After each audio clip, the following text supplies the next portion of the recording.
Selamat siang Mas Aviandi dan teman-teman semua.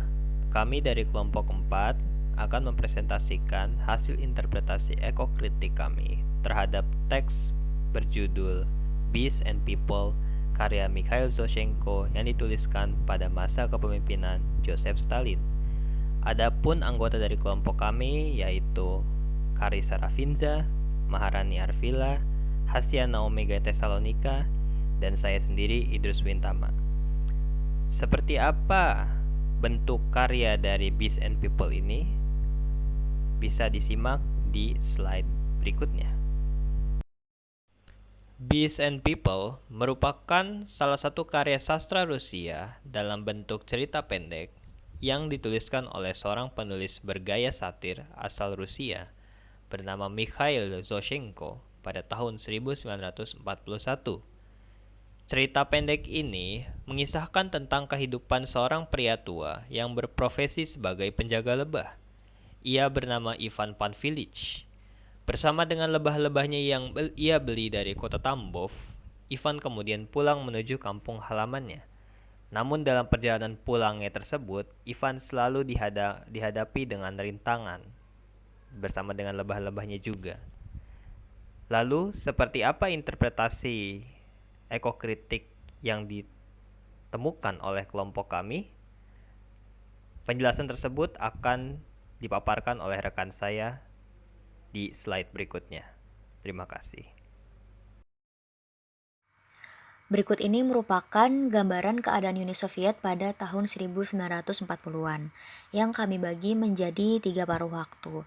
Yang pertama yaitu tahun 1920-an, yaitu pada masa kepemimpinan Joseph Stalin yang lahir pada tahun 1878 dan wafat pada tahun 1953.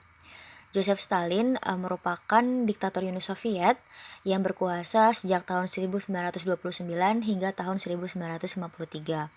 Lewat kepemimpinannya, tepatnya pada tahun 1920-an, Uni Soviet diubah dari yang awalnya merupakan masyarakat petani menjadi negara adidaya industri dan militer melalui rencana 5 tahunan.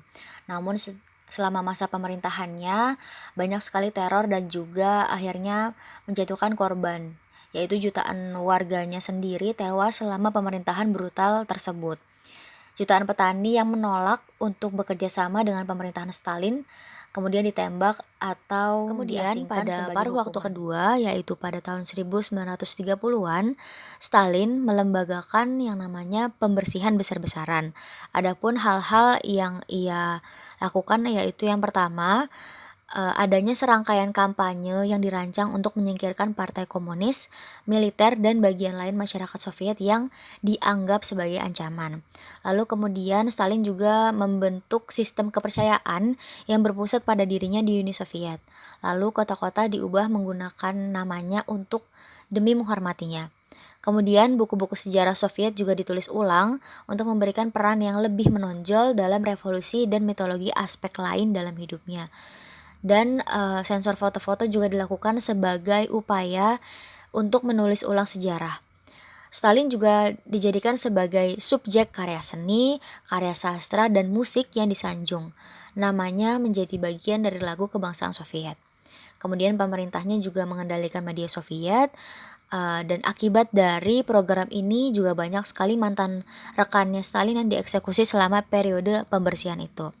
Kemudian pada akhir tahun 1930-an, yaitu tepatnya pada tahun 1939, menjelang Perang Dunia Kedua, Joseph Stalin dan juga diktator Jerman yaitu Adolf Hitler menandatangani Fakta Non-Agresi antara Jerman dan juga Kemudian pada Soviet. paruh waktu ketiga, yaitu pada tahun 1940-an, adanya rencana perluasan wilayah dan ketidaksiapan militer. Stalin untuk melegitimasi kepemimpinannya kemudian melanjutkan rencana pengambilan sebagian Polandia dan Rumania serta negara-negara Baltik di Estonia, Latvia, dan juga Lituania. Dia juga akhirnya melancarkan invasi ke Finlandia. Kemudian pada tahun 1941, Jerman ini melanggar fakta antara Nazi dan juga Soviet, yang kemudian Jerman menginvasi Uni Soviet. Stalin ini sebenarnya sudah dimanfaatkan oleh Amerika dan Inggris gitu, bahkan sudah oleh agen intelijennya sendiri. Namun Stalin mengabaikan tentang potensi invasi tersebut. Akhirnya pihak Soviet ini yang dipimpin oleh Stalin tidak siap untuk perang. Lalu ketika pasukan Jerman ini mendekati ibu kota Soviet yang pada masa itu adalah Moskwa dan Stalin tetap di sana, akhirnya memutuskan untuk melakukan pertahanan dengan membumi hanguskan pasokan atau infrastruktur apapun yang mungkin akan menguntungkan pihak musuh, yaitu pihak Jerman. Nah, kemudian kondisi ini berbalik bagi Soviet dengan adanya pertempuran Stalingrad dari Agustus 1942 hingga Februari 1943. Jerman berhasil dikalahkan dan diusir dari Soviet. Bahkan pasca perang ini pun Stalin tidak pernah yang namanya meninggalkan visinya tentang perluasan kekaisaran Soviet. Semua perbedaan pendapat apapun yang bertentangan, yang berbau asing dengan dirinya akan diredam olehnya, terutama terhadap hal-hal dari pengaruh barat. Nah, Stalin ini kemudian mendirikan pemerintahan komunis di seluruh Eropa Timur. Lalu mendekati akhir kepemimpinannya, tepatnya pada tahun 1949, Soviet masuk ke era nuklir dengan adanya uji coba bom atom. Terdapat beberapa aspek yang dapat diperhatikan untuk menganalisis cerpen ini dalam sudut pandang ekokritik. Pertama, bagaimana alam direpresentasikan? Dalam cerpen Beasts and People karya Mikhail Zoshchenko, alam direpresentasikan dengan lebah-lebah yang dibeli Ivan Panfilych dari kota Tambov. Hubungan alam dengan manusia diperlihatkan melalui dua sudut pandang yang berbeda, yaitu melalui Panfilych dan kepala stasiun Polya. Poin kedua, bagaimana latar dalam cerpen terhubung dengan lingkungan? Ada 3 latar tempat yang muncul dalam cerpen ini, yaitu peternakan kolektif, kota Tambov, dan stasiun Polya. Peternakan kolektif ini menggambarkan keadaan Uni Soviet pada saat itu ketika adanya pemaksaan kolektivisasi. Dalam kutipan yang tertera di layar, para peternak diceritakan memiliki keinginan untuk memanen madu dari lebah, tetapi mendapat kesulitan untuk mencari lebah dan hal-hal yang dibutuhkan untuk memeliharanya. Latar tempat yang kedua adalah kota Tambov. Ketika Panfilych sampai ke kota Tambov, orang-orang di sana memberitahunya bahwa 3 desa telah direlokasi ke timur jauh dan ada 1 set perlengkapan ternak lebah yang ditinggalkan. Kondisi ini juga menggambarkan keadaan di Uni Soviet kala itu ketika ada rakyat miskin yang dibuang ke Siberia untuk membangun daerah-daerah terpencil.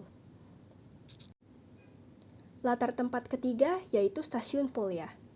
Stasiun Polya dan orang-orang yang ada di dalamnya dapat diinterpretasikan sebagai orang-orang kelas atas, pemegang kuasa tertinggi dalam birokrasi. Mereka hanya bergerak sesuai kemauan sendiri dan tidak mau mendengarkan aspirasi dan menjawab keinginan orang-orang yang ada di bawahnya.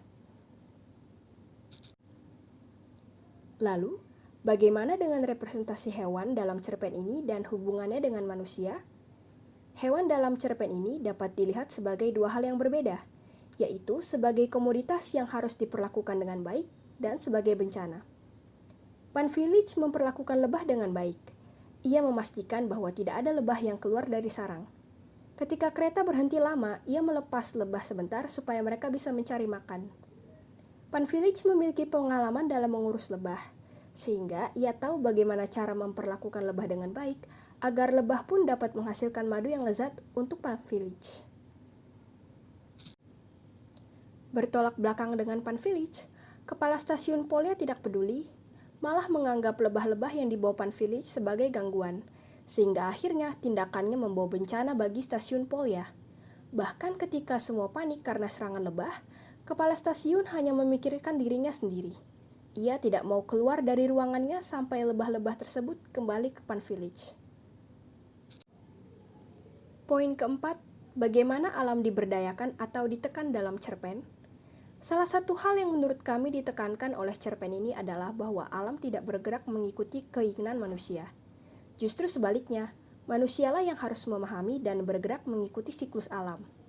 Ketika Panfilych memohon kepada kepala stasiun untuk jangan memberi sinyal kepada kereta untuk jalan, bahkan sampai meminta agar gerbongnya dipisahkan dari kereta, Kepala stasiun tidak memedulikannya. Menurut kepala stasiun, lebah-lebah itulah yang seharusnya mengikuti jadwal kereta.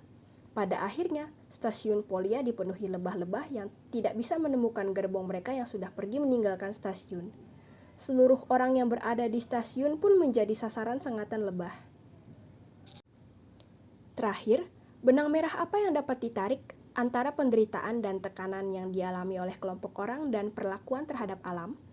Menurut analisis kelompok kami, perlakuan kepala stasiun kepada lebah-lebah yang dibawa Panfilich dapat dikaitkan dengan pergumulan masyarakat Uni Soviet pada masa itu.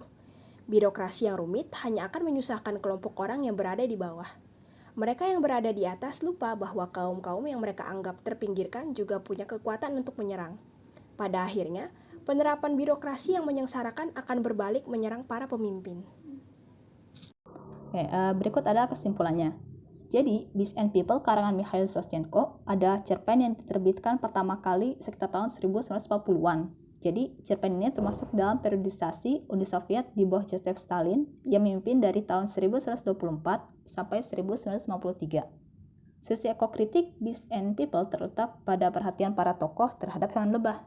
Jadi, lebah dapat dianggap sebagai representasi alam dalam cerpen tersebut. Hewan itu juga dilihat sebagai dua hal yang berbeda, yaitu sebagai komoditas yang harus diperlakukan dengan baik dan sebagai bencana. Jika lebah diperlakukan dengan baik, maka ia akan menghasilkan madu yang bermanfaat bagi manusia. Namun jika diperlakukan sebaliknya, lebah itu dapat menyengat orang-orang di sekitarnya. Beasts and People juga memberitahu bahwa alam tidak bergerak mengikuti manusia. Contohnya seperti dalam cerita, lebah tidak bisa dipaksakan untuk mengikuti alur jadwal kereta yang harusnya berangkat pada waktu sekian. Jadi ada beberapa lebah yang tertinggal di lapangan, sementara sisa lebahnya masih ada dalam kereta. Selain itu, ada juga pesan yang menyiratkan bahwa sistem birokrasi hanya akan menyusahkan kelompok orang golongan bawah. Nah, pesan ini diwakilkan oleh para tokoh-tokoh lebah yang menyengat orang-orang di stasiun. Dari situ juga disiratkan bahwa mereka yang berada di atas alias pemimpin lupa bahwa kaum-kaum yang dianggap sebagai terpinggirkan juga punya kekuatan untuk menyerang. Pada akhirnya penerapan birokrasi yang menyengsarakan akan berbalik menyerang para pemimpin. Ya, sekian presentasi dari kelompok kami. Terima kasih sudah memperhatikan.